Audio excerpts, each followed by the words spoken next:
frères et sœurs, que Dieu vous bénisse. J'espère que vous vous portez bien. Voilà, j'aimerais vous partager une vision que le Seigneur m'a donnée cet après-midi. Je faisais une triste constatation, j'observais les êtres humains et je me disais que l'homme a ses activités, l'homme est tellement focalisé, il est centralisé sur les choses de ce monde, sur les vanités de ce monde, et il a mis de côté le plus important, il a mis de côté celui qui nous a créés et qui a pensé à nous avant la fondation du monde. Donc, frères et sœurs, il faut justement se remettre en question. Et le but de cette exhortation, c'est que nous puissions nous rendre compte de la gravité spirituelle de ce monde, frères et sœurs. Nous allons partir dans Genèse chapitre 1 à partir du verset 27. Dieu créa l'homme à son image, il le créa à l'image de Dieu. Il créa l'homme et la femme. Dieu les bénit et Dieu leur dit: soyez féconds, multipliez, remplissez la terre et assujettissez-la, et dominez sur les poissons de la mer, sur les oiseaux du ciel et sur tout animal qui se meut sur la terre. Et Dieu dit: voici, je vous donne tout arbre portant de la semence qui est à la surface de toute la terre, et tout arbre ayant en lui du fruit d'arbre portant de la semence. Ce sera votre nourriture. Donc, frères et sœurs, ce passage nous dit que Dieu, au commencement, avait créé l'homme et la femme à l'image de Dieu. Littéralement, avec le pouvoir de dominer ce monde, le pouvoir de gouverner, de prendre des décisions, le pouvoir de construire, le pouvoir d'établir, le pouvoir de faire de grandes choses, littéralement, frères et sœurs. Et Dieu dit: assujettissez la terre, dominez sur les poissons de la mer, dominez sur les oiseaux du ciel et dominez sur tous les animaux sur la surface de la terre. Donc l'homme avait reçu une grâce de la part de Dieu. Dans son amour, Dieu a donné à l'homme la capacité d'être justement comme lui, à son image, le pouvoir de faire de grandes choses.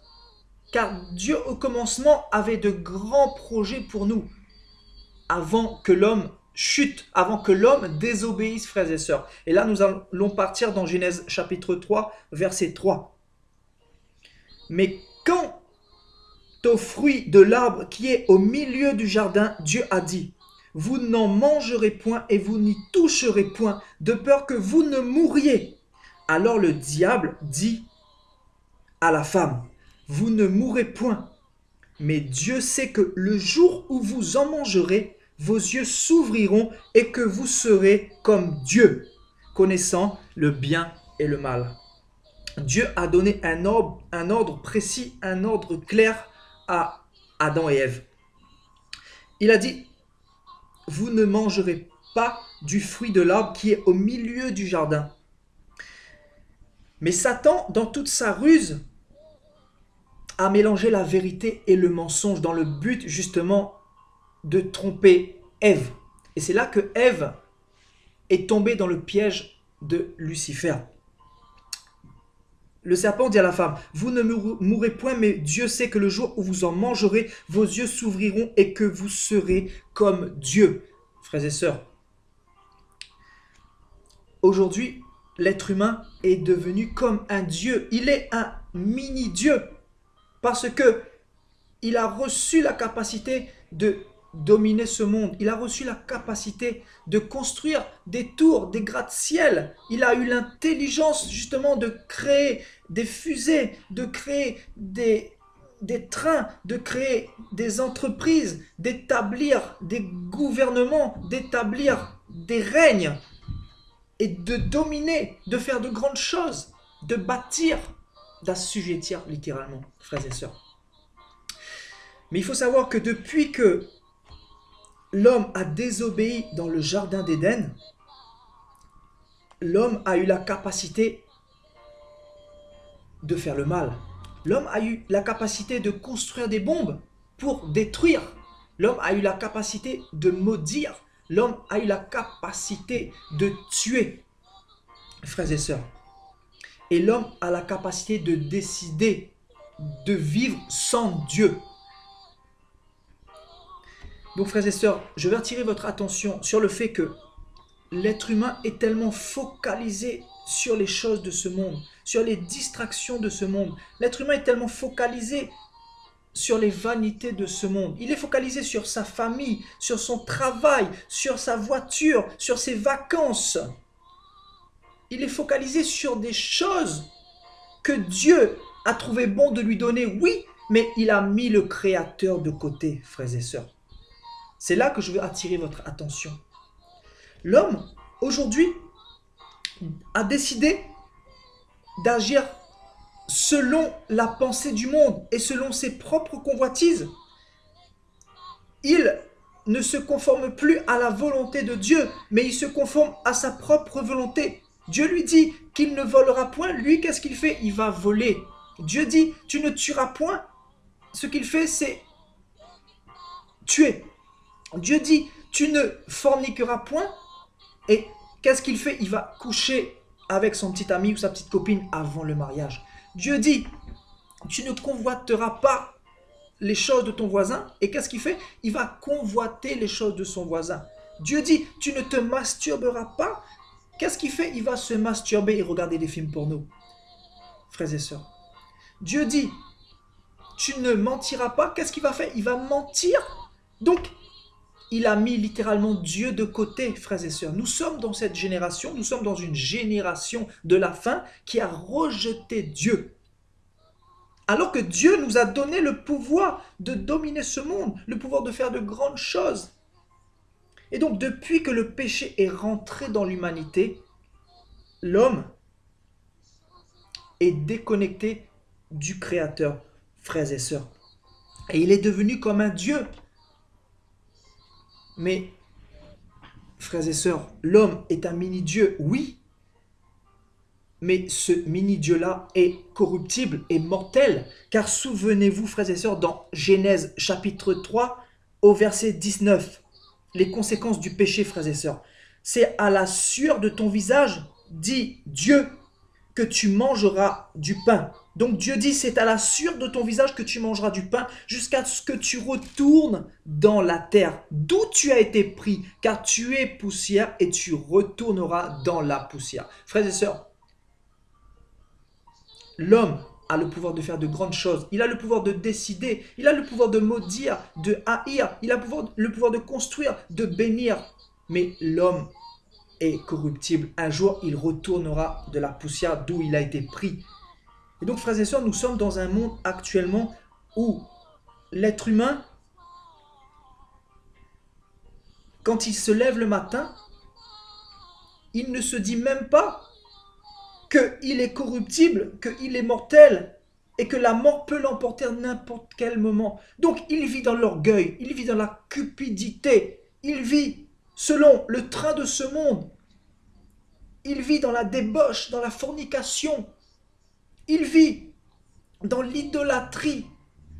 Il vit dans toutes les choses établies par ce monde en mettant les choses du Seigneur à côté. Comment voulez-vous que cette génération ne soit pas jugée sévèrement par le Seigneur? Dieu a dit dans sa parole qu'il reviendra prendre son église, littéralement ceux qui ont marché dans les commandements selon sa parole. Mais il reviendra aussi juger les impies de ce monde. Et qui sont les impies de ce monde? Les impies ne sont autres que ceux qui se sont détournés de la parole de Dieu. Car Dieu aime tout le monde, mais Dieu est un Dieu juste. Et les conséquences du péché, le salaire du péché, nous dit la Bible, c'est la mort, frères et sœurs. La mort spirituelle, d'une part, et la mort physique. Donc c'est grave quand quelqu'un meurt spirituellement, car il est perdu pour toujours, il est dans la perdition éternelle. Et donc Dieu, justement, va susciter des hommes et des femmes qui ont reçu ce mandat pour aller crier, pour aller dire au monde entier, repentez-vous, car je reviens bientôt juger le monde, frères et sœurs. Le Seigneur a donné des signes dans la parole, dans le monde. Le Seigneur a dit, quand vous verrez toutes ces choses arriver, les famines, les tremblements de terre, les guerres, les destructions, les les tsunamis, etc. Sachez que je suis à la porte, que je reviens prochainement, frères et sœurs. Nous vivons dans un monde où le monde est en ébullition. Le monde va mal, frères et sœurs. Et l'homme ne se pose même plus la question, ne se remet même plus en question. Il est aveuglé par les choses de ce monde. Il pense que son argent va le sauver. Mais aucun billet de banque ne pourra sauver ton âme à la fin des temps. Aucun billet de banque ne pourra intercéder pour toi le jour où tu vas te retrouver face à la mort. Il n'y a que Jésus-Christ. Jésus-Christ a dit, je suis la vie et la résurrection. Celui qui passe par moi, même s'il meurt, il vivra éternellement. C'est ça l'évangile, frères et sœurs. C'est ça le message que Dieu est venu nous donner. Car nous sommes corruptibles. Le Seigneur nous avait créés pour vivre éternellement. Nous étions éternels. Mais quand l'homme a désobéi, le péché et la mort est rentré dans l'humanité. Donc aujourd'hui, nous dépendons de Dieu, frères et sœurs. Laisse-moi te dire que tu dépends de Dieu. Aujourd'hui, tu es dans le péché, dans la fornication, dans le mensonge, dans les films pornographiques, dans l'idolâtrie des statues de Marie et compagnie. Mais sache que si tu meurs, tu iras en enfer. Quand le Seigneur, justement, est venu te réconcilier par Jésus-Christ. Et il te demande d'abandonner tous tes penchants, d'abandonner toute ta convoitise, d'abandonner toutes les mauvaises choses dans lesquelles tu es. Et il te demande de revenir à lui, de revenir à sa parole, afin que tu sois réconcilié avec Dieu. Car ta vie ne t'appartient pas, laisse-moi te dire, mon frère, ma soeur. Nous allons voir dans Job chapitre 21.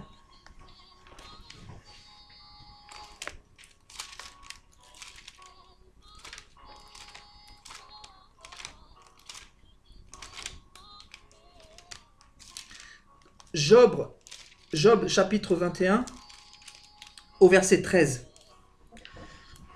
Donc la Bible dit concernant les impies, ils passent leur jour dans le bonheur et ils descendent en un instant au séjour des morts. Ils disaient pourtant à Dieu, retire-toi de nous, nous ne voulons pas connaître tes voies. Qu'est-ce que le Tout-Puissant pour que nous le servons? Que gagnerons-nous à lui adresser nos prières? Voilà, frères et sœurs, la pensée de cette génération, la pensée des gens qui se sont détournés du Seigneur, la pensée des personnes qui sont dans l'iniquité, les personnes qui se sont détournées des commandements de Dieu. Frères et sœurs, oui, ils passent leur jour dans le bonheur, ils sont heureux car ils sont dans les choses qui leur procurent du bonheur. Mais ce bonheur-là n'est que de la vanité, frères et sœurs. Ils descendent en un instant au séjour des morts, nous dit la Bible, en un instant. C'est-à-dire quand la mort viendra te récupérer si tu es dans le péché, en un instant tu vas descendre dans le séjour des morts. Et le séjour des morts, c'est un lieu de souffrance, de tourment, nous dit Luc 16. C'est un lieu de châtiment pour tous ceux qui se sont moqués, qui se sont détournés des voies du Créateur. Il disait pourtant à Dieu, retire-toi de nous. Donc c'est ce qui se passe actuellement, frères et sœurs. Les gens ne veulent plus de Dieu, ils ont tourné le dos à Dieu. Ils veulent faire comme bon leur semble, mais pas comme Dieu voudrait qu'ils fassent. Frères et sœurs, nous ne voulons pas connaître tes voies. Les gens sont des antichrists aujourd'hui. Ils ne veulent plus de Dieu. Ils ne veulent pas du Créateur. Ils veulent de ce Dieu, du Dieu de ce monde, frères et sœurs. Qu'est-ce que le Très-Haut pour que nous le servions? Qui est Dieu pour que nous le servions? Que gagnerons-nous à lui adresser nos prières, frères et sœurs? Voilà la pensée de cette génération actuelle. Que gagnerons-nous à lui adresser nos prières, frères et sœurs? Sache que, en t'approchant de ton Créateur, tu vas être réconcilié et Dieu va te redonner justement la vie éternelle que tu avais perdue dans Genèse 3. Car quand tu as consommé le péché, la mort a été enfantée et la mort a été transmise à l'humanité tout entière. Donc Dieu, dans son amour, a donné Jésus-Christ à l'humanité pour nous réconcilier avec Dieu, afin que nous ne partions pas dans la géhenne, dans le feu qui a été préparé pour le diable et pour ses anges, frères et sœurs. Amen. Et donc pour terminer, frères et sœurs, pour terminer dans Ecclésiaste chapitre 8,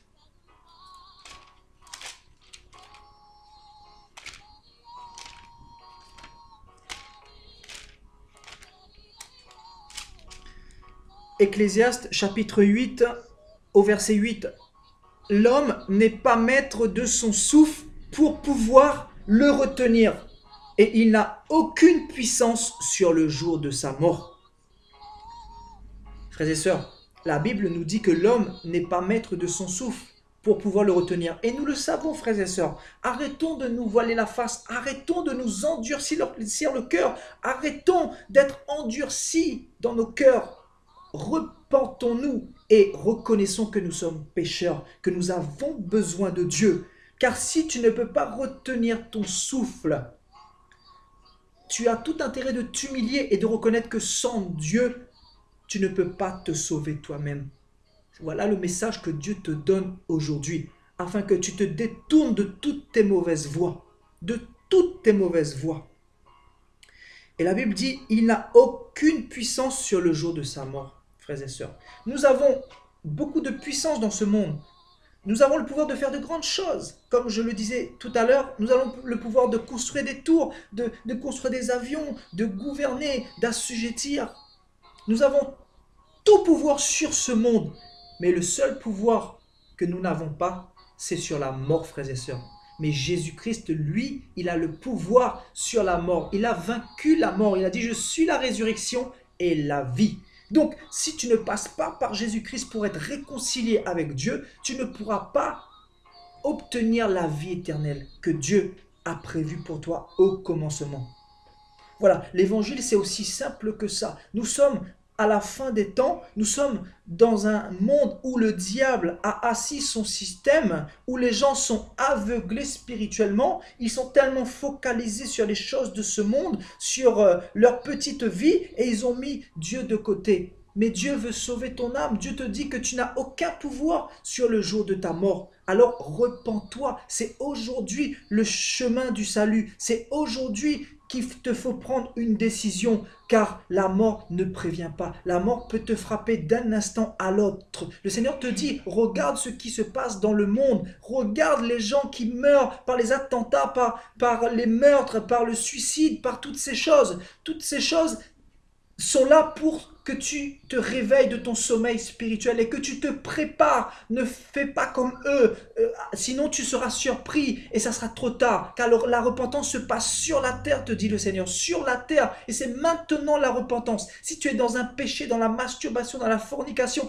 dans l'idolâtrie, dans le sexe avant le mariage, dans la convoitise, dans la compromission, repens-toi. C'est aujourd'hui qu'il te faut abandonner tes penchants naturel. Repens-toi, fléchis tes genoux devant moi et je te pardonnerai, car je l'ai dit dans ma parole dans Ésaïe chapitre 1 verset 18, si tes péchés sont rouges comme le cramoisi, ils deviendront blancs comme la neige. C'est aujourd'hui le chemin du salut pour toi. C'est aujourd'hui le chemin du salut pour toi, te dit le Seigneur. N'attends pas demain, car aujourd'hui, je suis venu à toi pour te faire entendre cette parole. N'endurcis pas ton cœur, car je t'aime, mon enfant. Je t'aime, mon enfant. Je t'aime, te dit le Seigneur. Le Seigneur, moi qui ai créé le ciel et la terre, moi qui t'ai créé, moi qui t'ai aimé, moi qui suis mort pour toi à la croix. Repens-toi, car je reviens bientôt. Je reviens prendre mes enfants et je reviens châtier les impies de ce monde. Je reviens châtier tous ceux qui se sont moqués de moi, tous ceux qui se sont détournés de moi, tous ceux qui se sont focalisés sur leur propre vie et en me mettant de côté. Mon frère, ma soeur, repens-toi car le Seigneur est en train de revenir. Le Seigneur n'est pas venu pour te juger aujourd'hui, mais il est venu pour te sauver. Il est venu pour te sauver, car le Seigneur t'aime. C'est aujourd'hui que tu dois te repentir. C'est aujourd'hui que tu dois te repentir. C'est aujourd'hui que tu dois te repentir. Que le Seigneur te bénisse. J'espère que cette vidéo va te faire prendre cette décision. Car la vie passe très vite. La vie passe très vite et la mort arrive en un instant, en un clin d'œil. Repens-toi si tu es dans un péché et prépare-toi davantage, car nous sommes à la fin des temps. Dieu est en train de revenir pour juger ce monde. Que Dieu te bénisse et je te dis à la prochaine par la grâce du Seigneur.